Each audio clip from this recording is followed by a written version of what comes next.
So what can we say about lines and planes in R2 and R3? Well, some of the notions from 2-space and 3-space will generalize to n-space, but others will actually take a little bit more work before we can actually find an equivalent.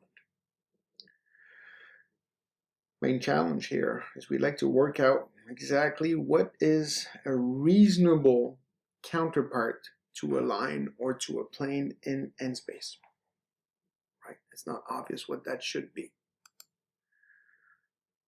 In 2-space or 3-space, a line is entirely determined by specifying what direction it takes and finding a point or a position vector on the line.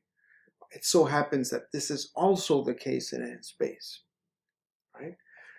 In R2, when you're working with x-axis, y-axis, we can find the slope of the line, and the slope is akin to having found the direction, the orientation of the line. And the intercept, the point that crosses the y-axis, often gives us 1 point on the line, and that's enough for us to come up with the equation of line. We can also use 2 points on the line. Use the 2 points to find the slope, the direction between them, and use either one of the 2 points as the point that specifies like the height of the line, so to speak. So in 2-space, in 3-space, we only need 2 things, either 2 points or 1 point as well as a direction vector. This is roughly speaking what lines look like. And you see here, there's nothing that's very specific to 2-space for this to be well defined. One way in which we can write the line, especially if we have more than 2 variables, would be to use the vector parametric form. So you write your line L as a set of objects that all satisfy, that all have this form here,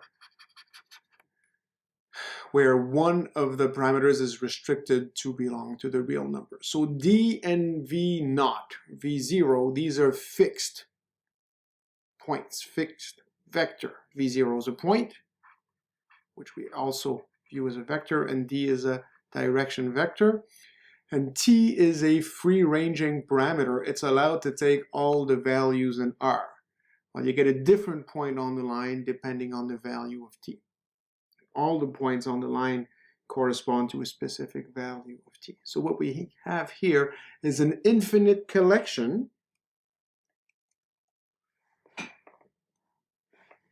of points that are parametrized by the real line and the parameter T. So in 2-space, what would be the parametric form of the line given by the canonical equation y equals 3x plus 2? I say canonical here. I think for you canonical might mean something else, but in this form, y equals 3x plus 2, how do we write that in vector parametric form? Well, it's easy. We just need to find a v0 and the vector d that goes along with it. One of the ways in which we could do this is to let the x coordinate run free, right? Because unless the line in R2 is a vertical line, every value of x will have a corresponding value of y. So we can think of x as the free-ranging parameter, and then we solve for y. If we solve for y, then we have x equals t, that's good, and y in that case would simply be, well, 3x plus 2, which is 3t plus 2, because x is equal to t. In vector form, what happens is you write down these equations simultaneously. xy as a vector, the column vector here, would be the vector t, 3t plus 2. So the first little bit here corresponds to x. The second little bit corresponds to y. And you can decide to write t as 0 plus 1t. Again, an old trick, multiplying by 1, adding 0 doesn't really change anything. We do this because we would like both of the components in the 2 vector here to have the same form, so we can more easily separate them into the constant vector. This would be v0, and the direction vector d. You don't have to explicitly spell that out. It's pretty easy to see once you get the hang of things.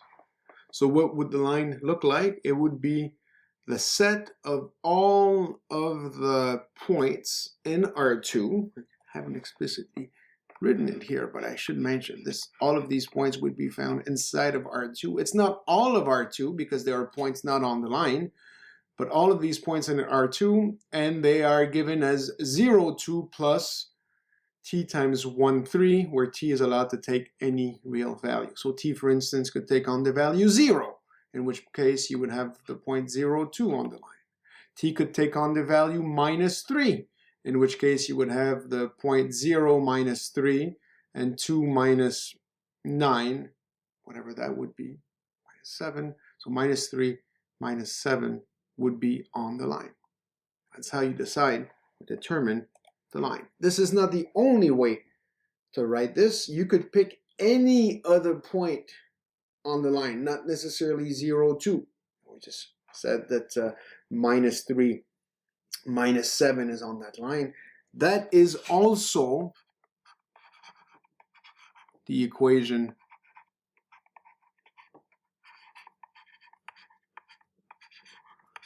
of the line. It looks like a different equation. I mean, it's given by different points here, different v0. It's the same direction vector d. That's always going to be the case. But these actually do represent the same line, even though the equation looks different.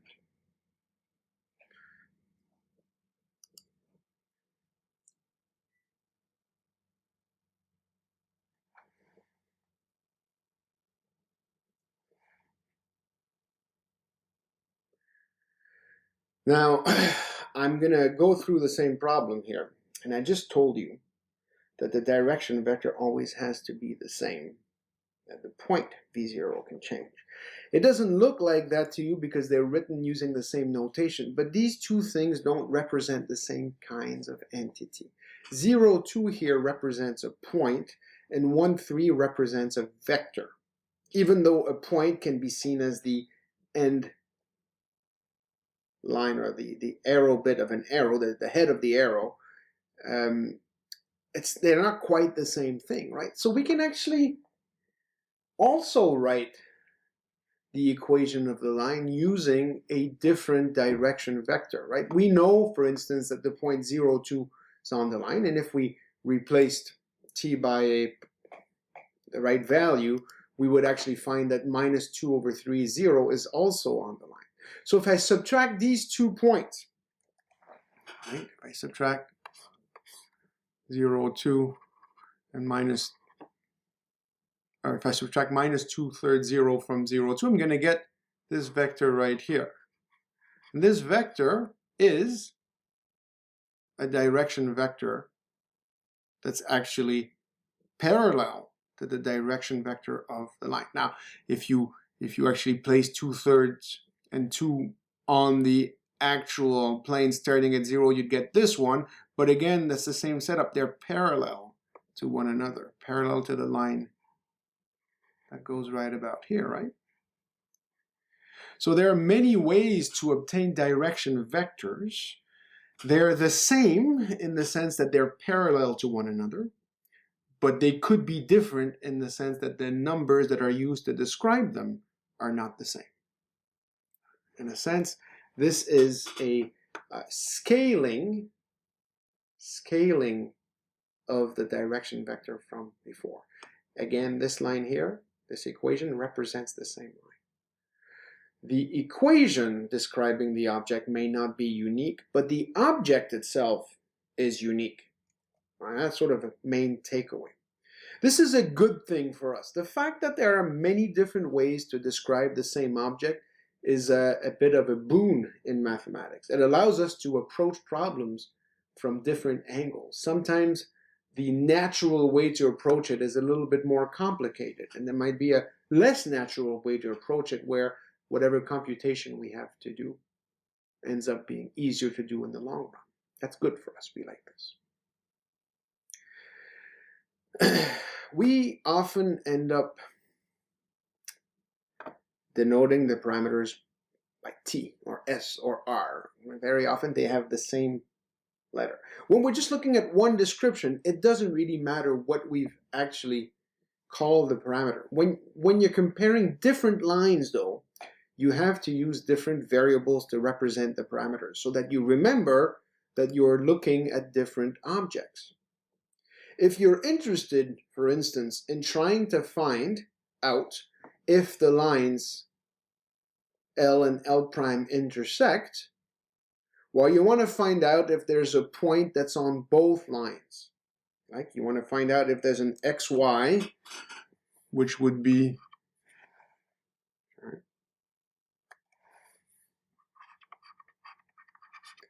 both in L and in L prime. To be in L means that you can write XY as 0, 0 plus T 1, 2. This thing here. To be in L prime means that you can write XY as 0, 1 plus T 3, 0. When we say that, we mean for a specific value of T, you can write XY as T 1, 2. And for a specific value of T, you can write XY as 0, 1 plus T 3, 0. But that is not the right approach here. We can't say for sure that the parameter value will be the same, that the T value will be the same in both instances. What we're really interested in doing is finding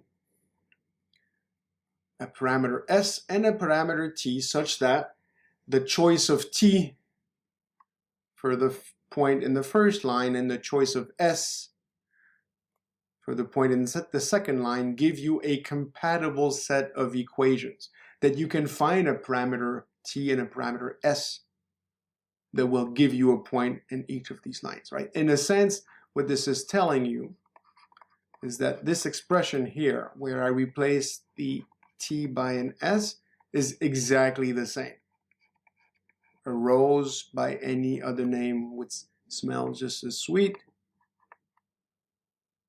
Whether you call this T or S doesn't matter. The name doesn't matter. The label doesn't matter. What matters is that this is a free-ranging parameter. When we look at each equation separately, it makes sense to just call it T. But when there's going to be two of them, we don't give them the same names because it's quite conceivable, in fact, nearly all of the time, they will take on different values whenever there's an intersection, for instance.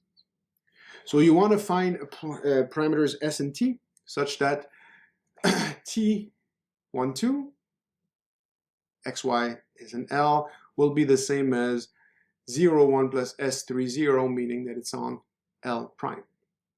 And you can verify, not yet telling you how you would find these, but you could verify that if you replace T by 1/2 as S by 1/6, you will find that there's an intersection point here.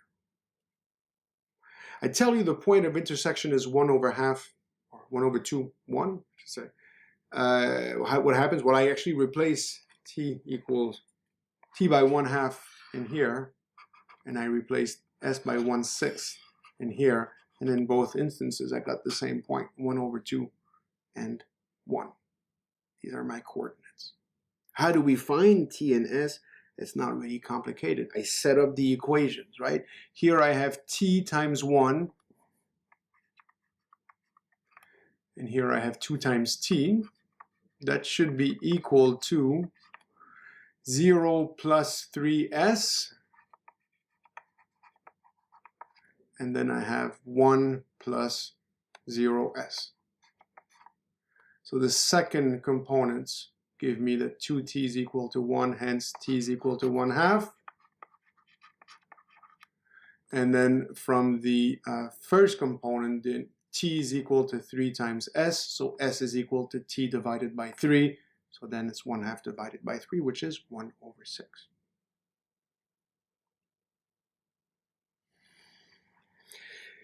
When you're working in two-space, you can also describe the line with a Cartesian form. Ax plus by equals c. You can also write ax plus by plus c is equal to 0. Obviously here the c's would not be the same. You can write y equals mx plus b. You can, look, there's different ways in which you can write these things. We saw the parametric form.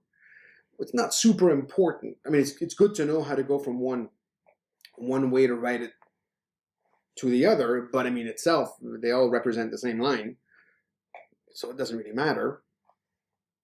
You can expand the parametric form by using the coordinates. Here I'm not sticking to R2, I'm looking at R3.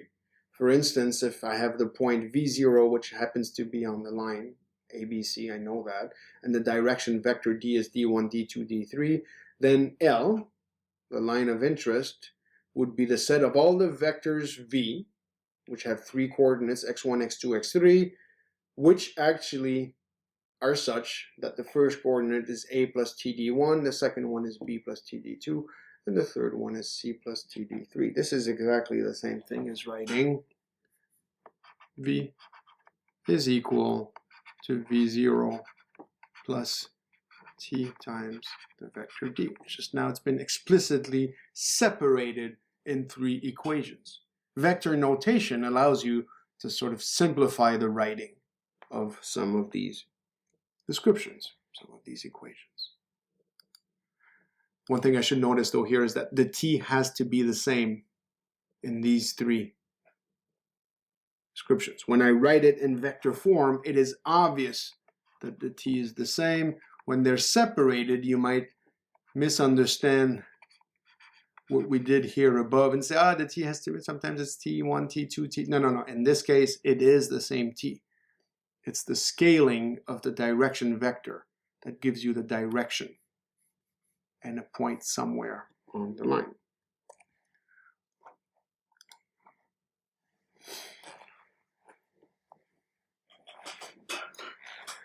If you're looking at R, the real line, well, there's only one line that lives inside of R. It's all of R itself. That's easy. If you're in R2 and you have two distinct lines, either they're parallel or they intersect.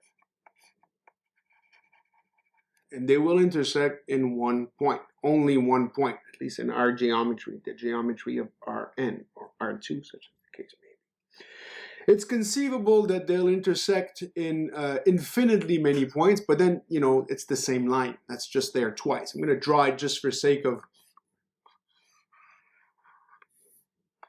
completeness. I could have L1, L2 having no intersections. I can have L1, L2 having a single intersection, or I can have L1 and L2 being exactly the same point, so they have infinitely many points in common.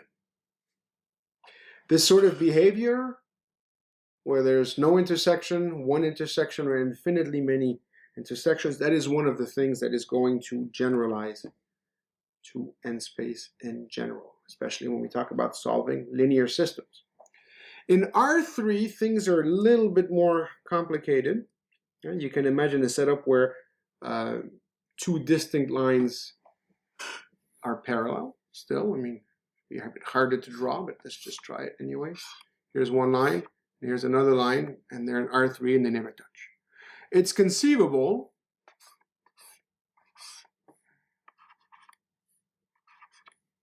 that the lines would actually meet in one location. Here's, something like this could happen in R3, but it's also possible that the lines are skew, which means that, they just don't intersect. They're like ships in the night, forever staying out of reach of one another. In R2, that's impossible. But in R3, you can imagine a line that goes like this, and then another line that goes like this, so to say, and this line is, parallel to the XY plane at a height of, say, 2, and this line here is in the XY plane, and it's parallel to the x-axis, and these two things will never intersect. So two lines can just never meet without being parallel. Sorry, I don't know how to say that word in English properly. Well, there's many words I don't know how to say in English properly, but that's one that's always given me a bit of a headache. In the first two cases, if the lines are parallel and they intersect in R3, then they're found in the same plane. They both lie in the same plane. In the third case, you cannot find any single plane that contains both of the skew lines. But you could find two parallel planes that contains each one of the lines.